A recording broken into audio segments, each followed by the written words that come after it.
کہ میں آ جاؤں گا تو مسجد کے ذمہ داروں کو بڑا فائدہ مل جائے گا. نہیں, یہ تو میں تیرے لیے آیا. تو یہ شکر گزاری بھی ہے, اس لیے بھی استغفر اللہ, ورنہ یہاں پر موقع نہیں ہے استغفر اللہ کہنے کا. نماز کے بعد استغفر اللہ کہنے کا کون سا موقع ہے؟ ٹھیک ہے, یہ بات.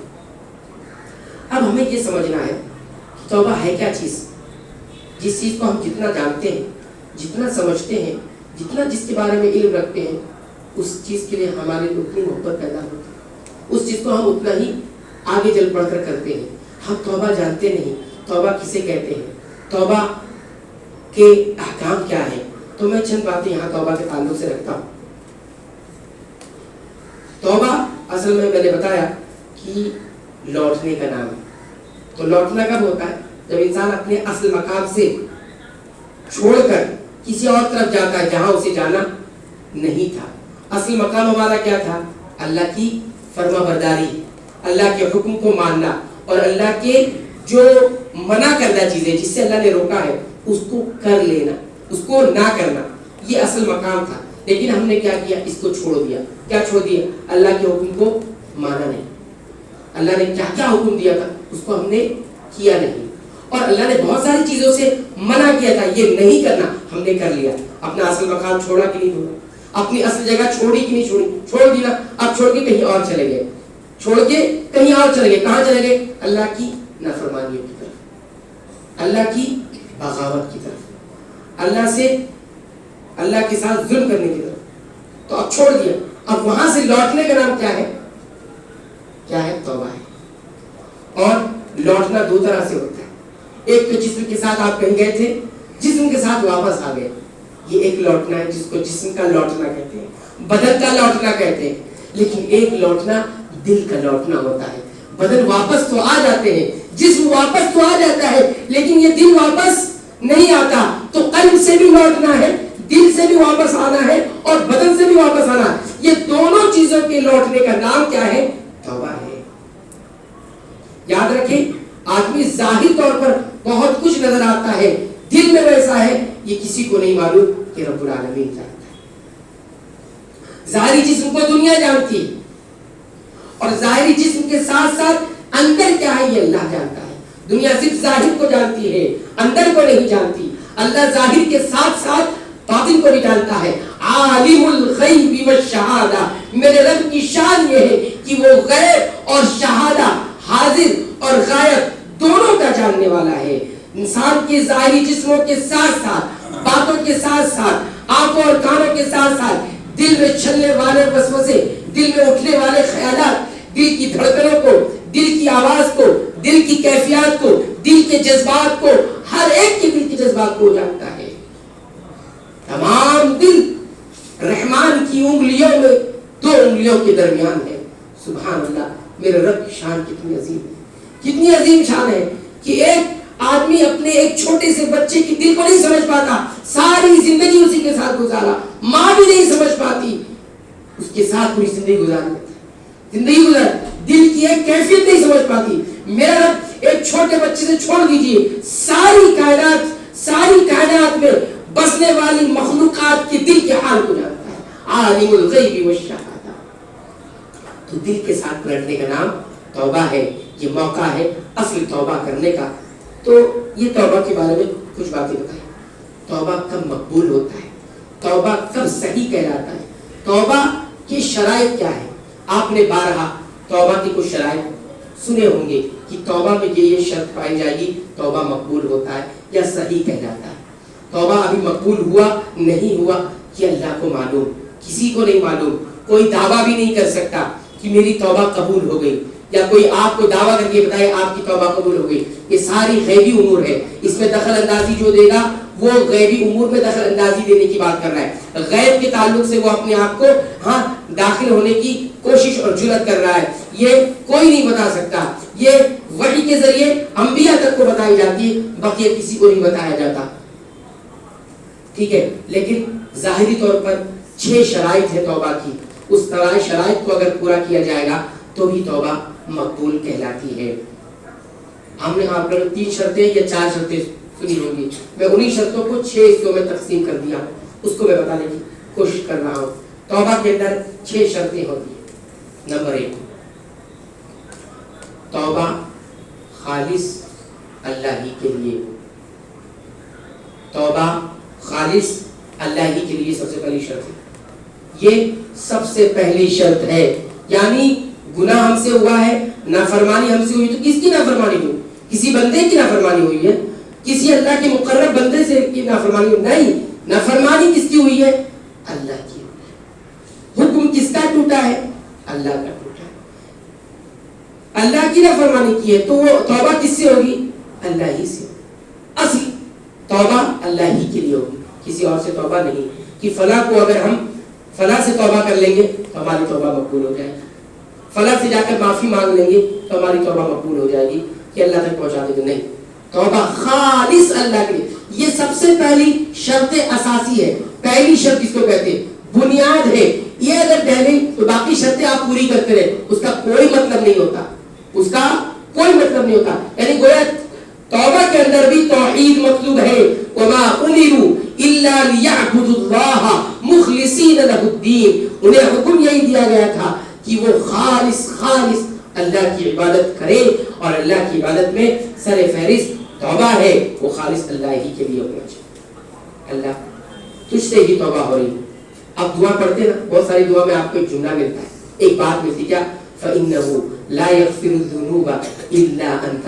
ہے نا دعا میں غالباً سید الاستغفار میں آخری جو جملہ یہ ہے, اللہم انت ربی لا الہ الا انت خلقتنی وانا عبدک وانا علی عہدک ووعدک ما استطعت اعوذ بک من شر ما صنعت ابوء لک بنعمتک علی وابوء بذنبی فاغفر لی فإنہ لا یغفر الذنوب الا انت.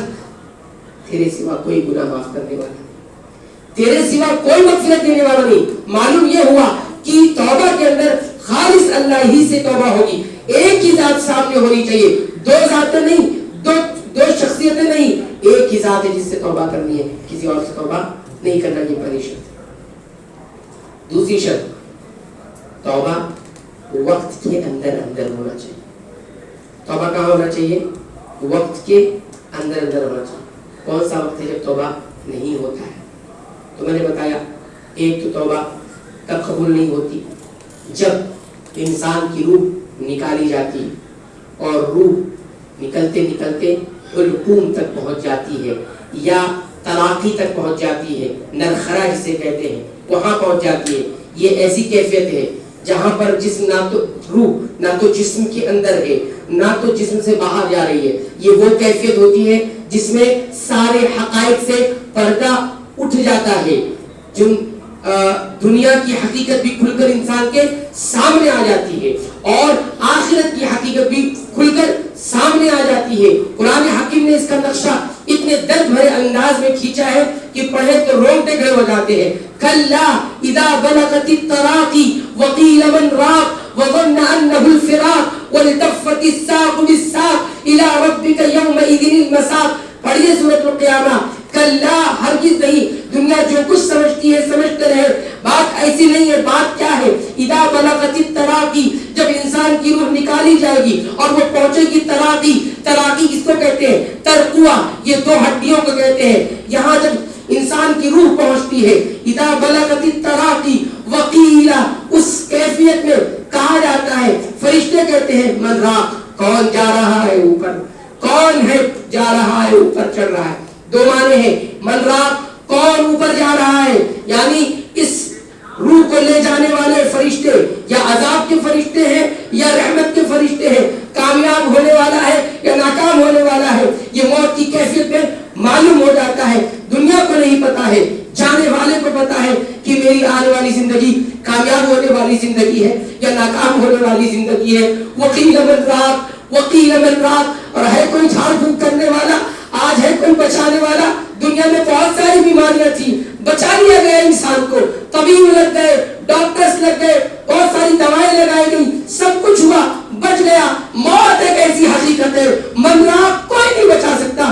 انسان کو بتایا جاتا ہے انسان تو کتنا سرکش تھا, انسان تو کتنا متکبر تھا, رب کی کتنی نافرمانیاں تو نے کی. من راق آپ بتا دو کون تجھے بچا سکتا. وقیل من راق وظن انه الفراق وظن انه الفراق. انسان کو پھر یقین ہو جاتا ہے اب جدائی کا وقت آ چکا، دنیا کو چھوڑنے کا وقت آ چکا. وہ دنیا جس سے میں نے زندگی بھر لو لگایا، وہ دنیا جس سے میں نے زندگی بھر دل لگایا، اس کے لیے رب کی رحمتوں کو ٹھکرا دیا، رب کی مغفرتوں کو ٹھکرا دیا، رب کے حکموں کو نہیں مانا. وَظَنَّ أَنَّهُ الْفِرَاقُ، اب وہ جدائی کا وقت، رب دنیا کو چھوڑنے کا وقت آ چکا. یہ یقین ہو جائے گا. یہی ظن ہے جس کو دنیا والے گمان کہتے ہیں. موت کے اس لمحے میں وہ یقین سے بدل جائے گا. اور اس سے پڑھ کر آپ سوچی میں فرماتے ہیں وَلِتَفَّتِ السَّاقُ بِالسَّاقِ، موت کی اس کیفیت میں ایک پنڈلی دوسرے پنڈلی سے مل جاتی ہے، ایک پنڈلی دوسرے پنڈلی سے مل جاتی ہے، ایک ساق دوسرے ساق سے مل جاتی ہے. حضرت عبداللہ ابن عباس رضی اللہ تعالیٰ عنہ فرماتے تم کو معلوم ہے ایک پنڈلی کا کیا مطلب ہے، دوسرے پنڈلی کا کیا مطلب ہے؟ کہتے ہیں موت ہی کہ وقت ہی وہ گھڑی ہے جہاں پر انسان کو دنیا کا آخری دن اور آخرت کا پہلا دن دکھائے. ایک پنڈلی سے مراد دنیا کا آخری دن ہے. دیکھ انسان یہ دنیا کا آخری دن ہے جس میں تو رہا، اور دیکھ انسان جس دنیا میں تو اب جا رہا ہے یہ دنیا کا پہلا یا آخرت کا پہلا. اسی لیے کہتے ہیں کہ اس کیفیت کو دیکھنے کے بعد انسان اتنی سخت تکلیف میں آتا ہے، اتنی سخت تکلیف میں آتا ہے کہ بسا اوقات انسان کی پنڈلی ایک پنڈلی دوسرے پنڈلی سے مل جاتی ہے. وَالْتَفَّتِ السَّاقُ بِالسَّاقِ إِلَىٰ رَبِّكَ يَوْمَئِذٍ الْمَسَاقُ، اب اس کو ہانک کر کہاں لے جایا جاتا ہے؟ رب کی طرف لے کے جاتا ہے. تو توبہ اس کیفیت میں قبول نہیں ہوتا کیونکہ غیب کے پردے اٹھا دیے گئے. اب جس زندگی کے لیے تمہیں ایمان کی دعوت دی جا رہی تھی وہ زندگی تو نظر آ گئی، اب توبہ مقبول نہیں ہوگی. یہ غرغرے کا وقت ہوتا ہے جب روح القلب تک پہنچ جاتی، اس سے پہلے توبہ ہے. یہ دیکھیے توبہ کا وقت بہت بڑا بھی ہے اور بہت چھوٹا بھی ہے. اگر سانس یہاں پہنچ گئی، روح یہاں تک پہنچ گئی تو پھر کوئی توبہ نہیں ہے. لیکن جب تک زندہ ہے، جب تک سانس جسم میں چل رہی ہے، روح اندر موجود ہے، تب تک رب العالمین نے توبہ کا دروازہ کھول رکھا ہے. تو یہ ایک وقت ہو گیا موقع کے اندر ہونا چاہیے. اور دوسرا ایک وقت ہے جو پہلے بھی بیان کیا جا چکا کہ توبہ اگر کب تک قبول ہوگا؟ جب تک تو یہ کیفیت سے پہلے. دوسرا سورج کے مغرب سے طلوع ہو، جب مغرب سے طلوع ہونے لگ جائے گا تب توبہ مقبول نہیں ہوگی. یہ آخری وقت کی بات ہے جب بھی قیامت ہوگی اور سورج اگر ادھر سے تب اس وقت بندوں کی توبہ قبول نہیں ہوگا. تو یہ بھی شرط کو یاد رکھیں، اس وقت یہ قبول نہیں ہوگا. تیسری چیز شرط میں ہے وہ یہ کہ گناہوں سے فوری طور پر رک جانا ہے. جس گناہ سے آپ توبہ کر رہے ہیں، جس گناہ سے آپ اللہ کی طرف رجوع ہو رہے ہیں، اس کو فوراً اس سے روک دینا ہے. ایسا نہیں کہ کرتی بھی رہے اور توبہ بھی کرتے رہے، نہیں. اسی لیے کہتے ہیں کہ اس شرط میں انسان کے پریزنٹ یعنی حال کا تعلق ہے کہ فوراً اس گناہ سے رک جائے، چھوڑ دے اس گناہ کو، ترک کر دے، بالکل ہاتھ اٹھا لے اس کی گناہ نہیں کرنا. یہ تیسری شرط ہے. چوتھی شرط جس کا تعلق انسان کے ماضی سے، گناہ پر نادم ہو، شرمندہ ہو. بغیر ندامت اور شرمندگی کے توبہ نہیں ہوتی، بلکہ ایک حدیث میں اس طرح سے فرمایا الندم توبۃ، شرمندگی ہی تو توبہ ہے. آدمی شرمندہ، تو اس کا تعلق کس سے؟ ماضی سے، پچھلے والے گزرے والے وقت سے. انسان نادم ہو. وہ کہتے ہیں جب بھی گناہ ہو یاد آئے جس نے گناہ کیا تھا، اس نے دل میں ندامت محسوس ہو، میں نے کیا کیا، یہ مجھ سے کیا ہوا، یہ نہیں ہونا چاہیے تھا. لیکن آج اس کے برعکس ہے، لوگ گناہ کرنے کے بعد اسے بیان کرتے ہیں اور خوش ہوتے ہیں، میں نے یہ کیا، میں نے دیکھی کس طرح سے اس کو برباد کیا، میں نے دیکھی کس طرح سے اس کے ساتھ بے ایمانی کی، اس کو مال کو ہتھیایا، کیسے بنا الٹا. تو یہ چوتھی شرط ہے. پانچویں شرط جس کا تعلق آنے والی زندگی سے، یعنی جس گناہ سے توبہ کر رہا ہے اس کی طرف نہ لوٹنے کا عزم کرے کہ اب یہ نہیں ہوگا، اب یہ نہیں ہونے والا. آج اس ماہ رمضان میں ہم بہت سارے گناہوں سے توبہ کر لیتے ہیں نا، لیکن نیت میں یہ شامل ہوتے ہیں کہ ایک چاند دیکھ کے ہم اس گناہ سے رکے ہیں، اگلا چاند دیکھ کر ہم اس گناہ کو کریں گے. یہ توبہ نہیں میرے بھائی.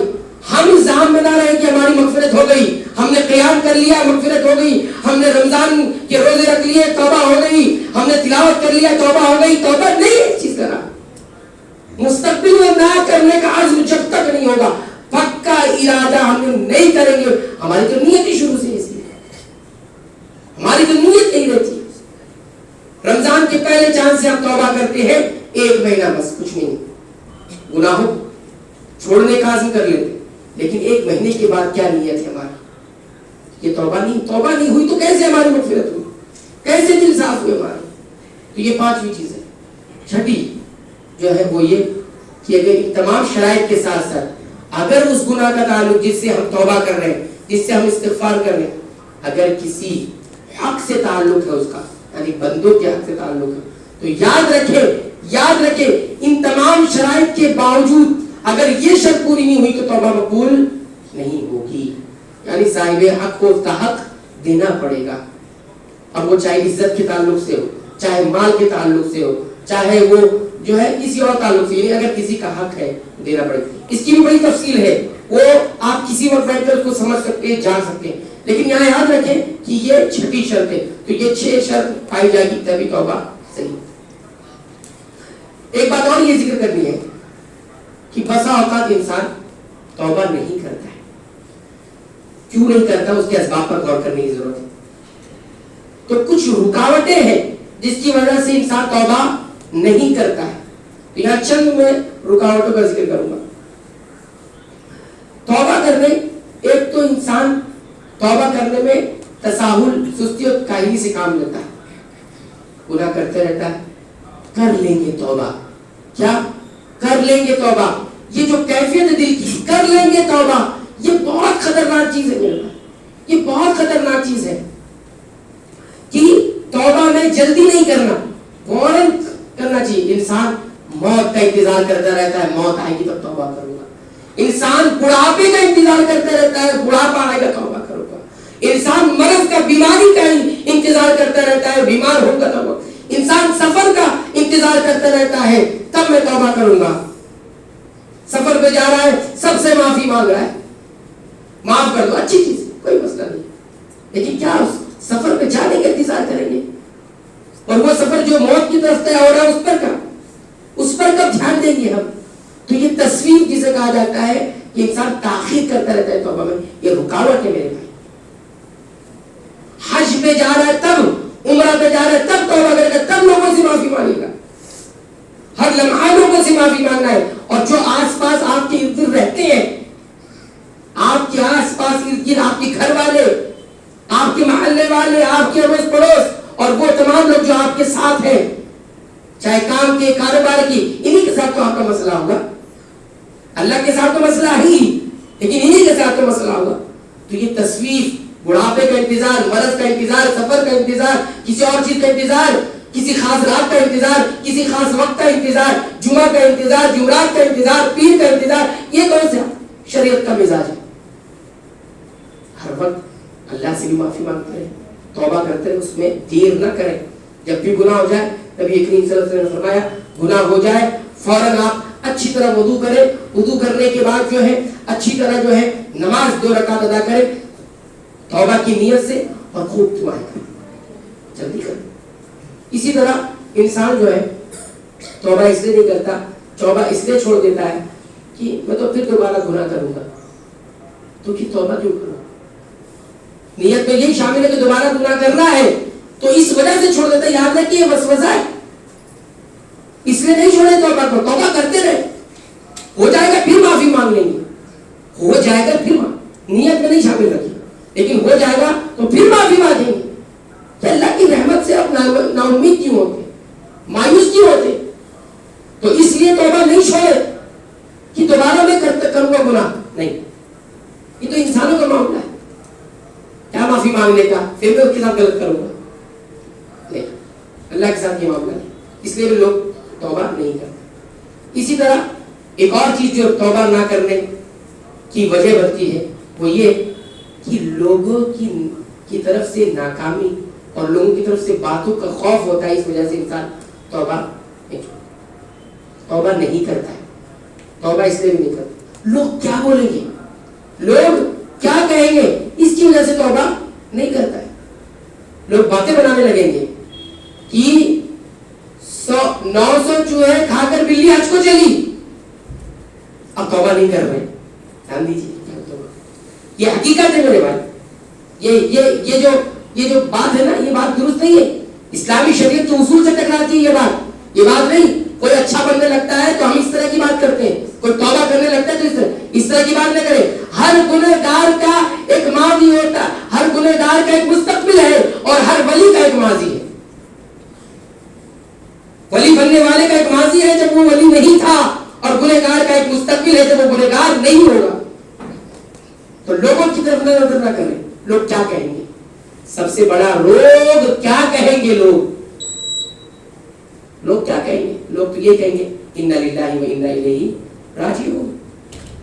اس کے بعد ایک چیز اور ہے کہ توبہ انسان اس لیے بھی نہیں کرتا ہے کیونکہ اس کو اپنے مقام مرتبے کا خیال ہوتا ہے. جس گناہ میں پڑا ہوا اس پہ اس کا مقام مرتبہ بنا ہوا ہے، توبہ نہیں کرے گا، نہیں چھوڑے گا اس گناہ کو، اللہ سے نہیں رجوع ہوگا، کیونکہ ایسا کرنے سے اس گناہ کو چھوڑنا پڑے گا. اور اس گناہ سے ہمارا مقام جڑا ہوا ہے، ہماری پوزیشن جڑی ہوئی ہے، ہماری شہرت جڑی ہوئی ہے، اور ہمارا جاہ و منصب جڑا ہوا ہے. اس وجہ سے نہیں کر رہا، اس وجہ سے توبہ نہیں کر رہا. اللہ سے معافی مانگے، معاف کر. ارے اللہ سے معافی مانگنے کا مطلب یہ گناہ کو چھوڑو،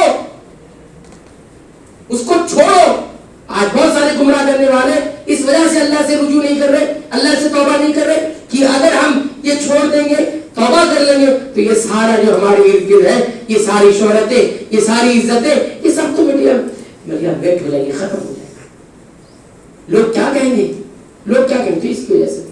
اور ایک اس طرح سے لوگ توبہ اس لیے بھی نہیں کرتے، اللہ کی رحمت پر ہی اعتماد کیوں، اللہ معاف کر دے گا، اللہ معاف کر دے گا. اللہ کی رحمت کی وسعت پر اعتماد کرتے ہوئے کیا کر رہے ہیں؟ توبہ نہیں کر رہے، گناہ میں آگے بڑھتے چلے جا رہے ہیں. گناہ کرتے رہو. اللہ کی رحمت بڑی وسیع ہے، ہم معاف ہو جائے. کہاں کس شریعت میں کدھر بات آئی ہے؟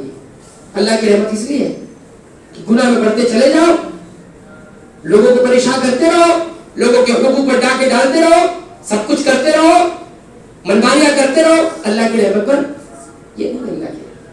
اللہ کی رحمت یہ کہ اس کی طرف اور تک اس کو ڈھانپے گا، اس لیے بھی توبہ نہیں کرتے.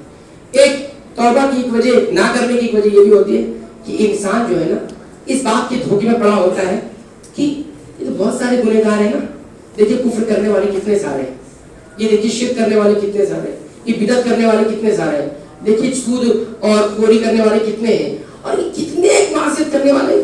اچھے لوگ تو چند ہیں، اتنے سارے لوگ خراب ہیں تو میں کیوں توبہ کروں، میں کیوں اچھا بنوں؟ یہ دھوکہ ہے. آپ یاد رکھیے اللہ کا ایک قانون ہے، ایک قانون کا نام امہال ہے. اللہ مہلت دیتے ہیں، ڈھیل دیتے ہیں. تو ڈھیل کو ہم یہ نہ سمجھے کہ اللہ تعالیٰ اتنے سارے لوگوں کو جنت میں ڈال دے گا، جہنم میں ڈال دے گا. ایک میرے توبہ کرنے سے کیا ہونے والا؟ تو توبہ نہیں کرتا. یہ بھی ایک نماز پڑھ کے کیا ملے گا؟ اتنے سارے بے نمازی ہیں، ان کو اللہ تعالیٰ جہنم میں ڈال دیں گے. روزہ نہیں رکھتے، کیوں نہیں رکھتے؟ اس لیے کہ بہت سارے لوگ روزہ نہیں رکھتے. کیوں؟ اتنے سارے جو بے روزگار ہیں ان کو اللہ تعالیٰ کیا کر دیں گے؟ بے روزگار ہیں ان کو اللہ تعالیٰ جہنم میں ڈال دیں گے. تو یہ بھی ایک دھوکہ، یاد رکھیں.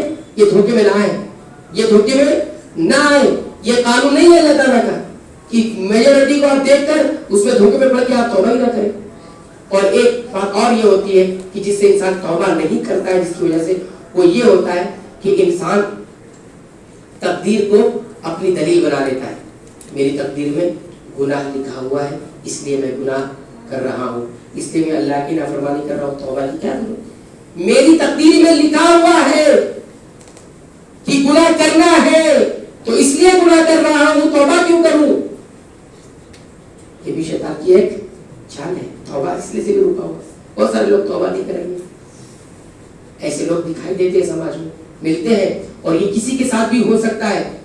یہ دھوکہ شیطان وسوسے ڈالتا رہتا ہے. وہ تو چاہتا ہے توبہ نہ کرے. اس نے توبہ نہیں کی تھی نا، آدم نے توبہ کی، اس لیے تو اتنے مقام پہ کہلائے. آدم نے توبہ کی، غلطی ہوئی نا. ربنا ظلمنا انفسنا وان لم تغفر لنا وترحمنا لنكونن من الخاسرین. اے اللہ غلطی ہوئی ہے، میں نے ظلم کیا، پھل کھانے سے منع کیا تھا، قریب جانے سے منع کیا تھا، میں گیا پھل کھایا، توبہ کر لیا. اور شیطان اڑا رہا.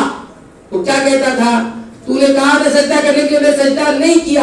انا خیر منہ، ہوں، میں نے یہ کہا کہ میں بہتر ہوں، اس سے میں سجدہ نہیں کروں. تو تقدیر کو بہانہ بنا کر لوگ گناہ کرتے ہیں، توبہ اس وجہ سے بھی نہیں کرتے ہیں. تو تقدیر میں تو بہت کچھ بہانے بنا سکتے ہو آپ. توبہ کرنے والا یہ بھی کر سکتا ہے میری تقدیر میں توبہ لکھا ہے اس لیے توبہ کر رہا ہوں. ہاں، تقدیر کا بہانہ نہیں بنایا جا سکتا. تقدیر میں کیا ہے آپ کو معلوم، تقدیر میں کیا ہے مجھے معلوم، یہ صرف رب العالمین کو معلوم ہے. اس لیے اللہ تعالیٰ نے اختیار دے رکھا ہے. اب ان سے پوچھو، یہ عقل مندی کی جو بات کرنے والے لوگ ہیں، تقدیر کا بہانہ کہہ کر زنا کر لیا تو لکھا ہوا تھا کیا، نماز نہیں پڑھو لکھا ہوا اس لیے نہیں پڑھ رہا، دیگر اور گناہ کر رہے ہیں. آپ کہیں ان سے کہ سڑک اور روڈ کراس کرتے ہیں نا، روڈ کراس کرتے وقت آپ سیدھا روڈ کراس کر لیجئے، یہ دائیں بائیں جھانک کر دیکھتے کہ کون آ رہا ہے کہ نہیں آ رہا ہے، گاڑی آ رہی ہے کہ نہیں آ رہی ہے. تقدیر میں لکھا ہوگا چلے جائیں گے نا. آپ دیکھتے کیوں ہے دائیں بائیں؟ چلے جائیں، میری تقدیر میں لکھا ہے میں بچ جاؤں گا. یہ جھانکنا ہی تو اصل ہے، یہی تو اختیار ہے آپ کو کہ دیکھو کہاں نقصان ہوگا کہاں نقصان نہیں ہوگا. گاڑی آ رہی ہے نہیں آ رہی ہے، نہیں آ رہی ہے تب پار ہوگا، اس کے بعد بھی حادثے ہوتے ہیں. تقدیر میں لکھا ہوا. کہنے کا مقصود یہ کچھ باتیں جو توبہ، یہ جو باتیں میں یاد دہانی کے طور پر بتا رہا ہوں کہ یہ بہت ساری باتیں ہیں جس کی بنیاد پر انسان توبہ نہیں کرتا ہے. ایسی بہت ساری باتیں ہوں گی جو نہیں ہوگی ہمارے، ہم اس طرح نہیں سوچتے ہوں لیکن سوچتے ہیں. تو ان تمام چیزوں پر دھیان دینا چاہیے. وقت زیادہ ہو گیا لیکن میں ایک بات اور بھی کہوں گا، وہ یہ کہ توبہ کرنے کے لیے ہمیں ان لوگوں کو دیکھنا ہوگا کہ جو توبہ کرتے ہیں کیسی توبہ ہوتی ہے، کیسی توبہ ہوتی، تاکہ ہمارے اندر توبہ کا جذبہ پیدا ہو. صحابہ کرام سے 2 مثال میں دیتا ہوں بہت مشہور. ایک صحابی ہے معاذ بن مالک، ان سے زنا ہو گیا، گناہ ہو گیا. کیا؟ زنا ہو گیا. اب زنا ہو گیا، کسی کو نہیں معلوم ہوا حقیقی توبہ کسے کہتے ہیں. میں کہنا کسی کو نہیں معلوم ہوا کہ زنا ہوا، لیکن مجمع میں اللہ کے رسول صلی اللہ علیہ وسلم بیٹھے ہیں، آئے پڑھانے کی بات کہا اللہ کے رسول مجھے پاک کر دیجیے، مجھے پاک کیجیے. اللہ کے رسول نے پوچھا نہیں کیا ہوا ہے، کہا کہ جائیے اللہ سے توبہ کیجیے. اسی مرتبہ بھی کہا اللہ کے رسول مجھے پاک کیجیے، اللہ کے رسول نے کہا جائیے اللہ سے مغفرت مانگیے. تیسری مرتبہ بھی کہا اللہ کے رسول پاک کر دیجیے، کہا کہ جائیے اللہ سے توبہ. پوچھا نہیں کون سا گناہ ہے، کیوں پاک کر رہا ہے. چوتھی مرتبہ پوچھا کس سے پاک کر رہا ہے، کیا ہوا اسے، بولے زنا. جب زنا کا نام سنا نبی کریم صلی اللہ علیہ وسلم نے کہ غلط کاری بدکاری ہو گئی ہے، اللہ کے رسول نے فرمایا اس کو معلوم ہے زنا کی سزا کیا ہے. دیکھو یہ شراب تو نہیں پی رکھی ہے، منہ سونگا گیا، کہا شراب تو نہیں پی رکھی ہے. کہا دیکھو اس کو پاگل تو نہیں ہو گیا، اس کے قبیلے والے سے پوچھو، ان کے گھر والوں سے. کہا یہ پاگل بھی نہیں، ان کو پتا ہے زنا کی سزا کیا ہے. اللہ کے رسول پاک کیجیے، گناہ ہو گیا مجھ سے. اللہ کے رسول نے کہا لے جائیے ان کو سنسار کی. آپ سوچ سکتے ہیں اس کو حقیقی توبہ. اور ان کو سنسار کیا گیا، زمین میں گڈھا کھودا گیا، کڑا کھودا گیا، ڈالا گیا، سینے تک ان کو دفن کر دیا گیا، اور اس کے بعد پتھر مارے گئے. پتھر صحابہ کرام نے مارے، پتھر لگتا تھا، جب پتھر لگنے لگا زخم کی تاب نہیں ہوئی تو نکل کے بھاگنے لگے، بہرحال صحابہ کرام نے ان کو مارتے مارتے ان کو اس طرح سے ان کو سزا دی، حد جاری ہوئی. لوگ جب ان کا انتقال ہو گیا، سارے معاملات ہو گئے، لوگ بات کرتے تھے اور کہتے تھے معاذ کی غلطی کی وجہ سے ہلاک ہو گئے، کتنے بیوقوف تھے وہ، بچ جاتے نا، ان کی غلطیوں نے انہیں ہلاک کر دیا. کچھ نے کہا کہ معاذ نے بڑی اچھی توبہ کی ہے، بڑی اچھی توبہ کی ہے. ایسی بات ہونے لگی، 2-3 دن گزر گئے، نبی کریم صلی اللہ علیہ وسلم واپس آئے، لوگوں کی بات سنی تو اللہ کے رسول نے فرمایا کہ تم معاذ کے لیے دعا کرو، معاذ کے لیے دعا کرو، ان کی مغفرت کے لیے دعا کرو. معاذ نے ایسی توبہ کی ہے کہ اگر اس توبہ کو بانٹ دیا جائے، تقسیم کر دیا جائے، سب کے گناہ معاف ہو جائے. اور سب کے گناہ نہیں، وہ انسان جو چنگی وصولتا ہے، جس کو بولتے ہیں نا ظالمانہ ٹیکس وصول کرتا ہے، اس کی معافی نہیں ہے، لیکن اس توبہ سے ان کی معافی بھی ہو جائے گی. صاف دل لے کر جانا چاہتے تھے دنیا سے, گندا دل لینا نہیں چاہتے تھے. کہنے لگے اللہ کے رسول میں کیسے اللہ کے سامنے حاضر ہوگا, اس گندے دل کو لے کر میں کیسے حاضر ہوگا, کیا منہ دکھاؤں گا. یہ ہے سچی توبہ. اور اس کے بالکل بعد ایک اور واقعہ پیش آیا. ایک اور صحابیہ تھی جن کو غامدیہ کہا جاتا ہے, ان سے بھی زنا ہوا. رسول اکرم صلی اللہ علیہ وسلم کی خدمت میں حاضر ہوئی, اللہ کے رسول مجھے پاک کر دیجیے, پاک کر دیجیے. اللہ کے رسول نے کہا جائیے اللہ سے توبہ کیجیے. اب سوچئے ان کا جواب کیا تھا. جواب یہ اللہ کے رسول وہی جواب مجھے بھی دیں گے جو جواب آپ نے ماہیس کو دیا, مجھے بھی ایسی جانے دے رہے. آپ سوچئے کہ کیسی توبہ ہوا, یہ کیسا مجھے دنیا کے اندر نقصان, انسان کو جان کا نقصان اٹھانا پڑتا ہے. اللہ کے رسول صلی اللہ علیہ وسلم نے ایسی 3 مرتبہ کو واپس کیا, بار بار یہی کہتی رہی کہ جائیے اللہ سے معافی مانگیے. لیکن جب اصرار بڑھا تو کہنے لگے اللہ کے رسول جائیے, جب بچہ جنم دیں گی تب آئیے. اب آپ سوچئے کہ وہ اتنا جو بچہ ہونے کا, جنم دینے کا جو پیریڈ ہے اتنا وقت گزارا, وہ وقت کیسا ہوگا آپ ذرا غور کیجیے. آئی جب جنم ہوا بچے کا, بچے کو لپیٹ کے کپڑے میں اور ساتھ ہی ساتھ لے کر آئی. کہ اللہ کے رسول اب تو بچہ بھی ہو چکا, اب تو مجھے پاک کیجیے, اب تو میرے لیے جو ہے حد جاری کیجیے, فیصلہ کیجیے. اللہ کے رسول صلی اللہ علیہ وسلم نے کہا ابھی اس بچے کو ضرورت ہے تمہاری, اس بچے کو آپ جو ہے دودھ پلائیے, جب یہ کھانے پینے لگے گا تب لے کر آئیے. خواتین غور سے سنیں, یہ توبہ ہوتی ہے. اس 2 سال کے وقفے میں بھی وہ جا سکتی تھی, کہیں نکل سکتی تھی, معافی ہو جاتی تھی.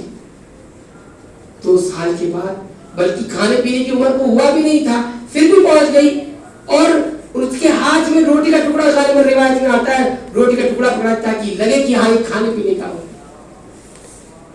اس کے بعد جب ہے اللہ کے رسول نے دیکھا کہ بچہ کھانے پینے لگا ہے, یعنی دودھ چھوڑنے کی عمر کو پہنچ گیا ہے, تو اللہ کے رسول صلی اللہ علیہ وسلم نے کہا کہ اس بچی کو ایک مسلمان کے حوالے کر دیا, کہا کہ اس کی دیکھ ریکھ آپ کریں گے, اور پھر ان کے بارے میں فیصلہ کیا کہ ان کو رجم کر دیا جائے, سنسار کر دیا جائے.